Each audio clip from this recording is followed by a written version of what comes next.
Today we will be looking at the Communist Manifesto, written by Karl Marx with assistance from Friedrich Engels. The last time we looked at political economy and the question of alienation under capitalism. This time we will address the question of political action, especially as outlined in the Communist Manifesto. What sort of action becomes necessary for Marx, given the alienation of labor under capitalism? In the Communist Manifesto, Marx outlines the idea of the Marxist dialectic. What do we mean by the Marxist dialectic? Well, at a certain stage of their development, the material productive forces of society, and here we're talking about the instruments that are used to produce, the factories, assembly lines, equipment, and technologies. These forces come into conflict with the existing relations of production. And by this we mean the relationship between those who produce and those who live off the fruits of others' labor. Industrialization and developing productive technology is seen as the motive force of history for Marx. So each new kind of productive force issues a new set of relations of production. On page 473 of the Communist Manifesto, we get one of Marx's key arguments, that the history of all hitherto existing society is the history of class struggles. What does he mean by this? Marx identifies three different stages of society: feudalism, capitalism, and communism. In each of these societies, Marx outlines the relations of production, or the contradictions between the classes that exist. Under feudalism, he identifies the relation between, on the one hand, the feudal nobility, and on the other, the burghers or commercial class in the towns, and the petty bourgeois or the small producers. Under capitalism, he identifies the key contradiction as being between the bourgeoisie or the capitalists and the proletariat or the workers. Under communism, there is only one class, that of the proletariat.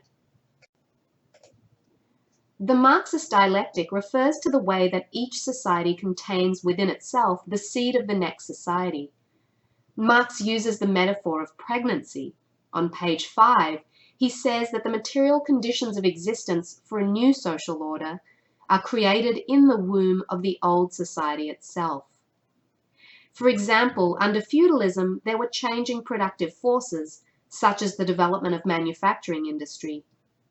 These were no longer compatible with feudal relations of property and the mutual obligations of lord and vassal. What is it that is distinct about communist society?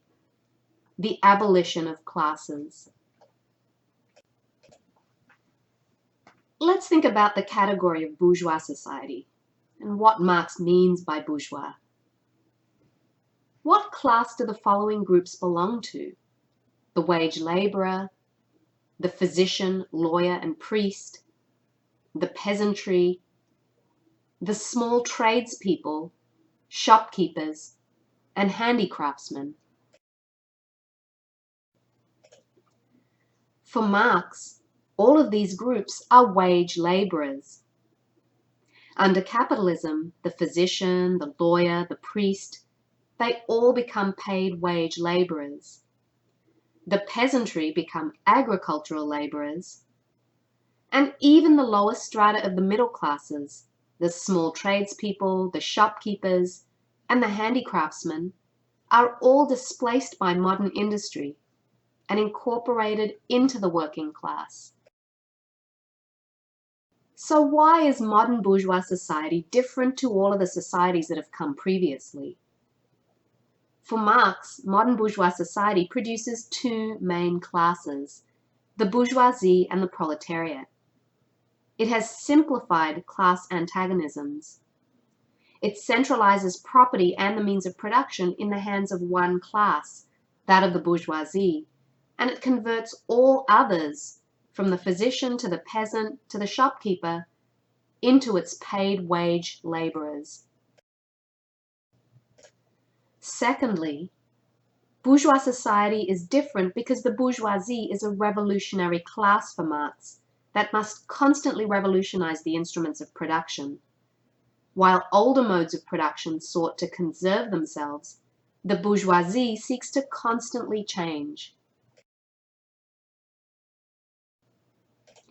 Thirdly, bourgeois society is distinct because of globalization, as the bourgeoisie seeks to move across the globe in search of new markets, new raw materials, and new connections. And finally, another distinction is that of urbanization, where the country becomes subject to the rule of the towns. So how is the bourgeoisie a revolutionary class?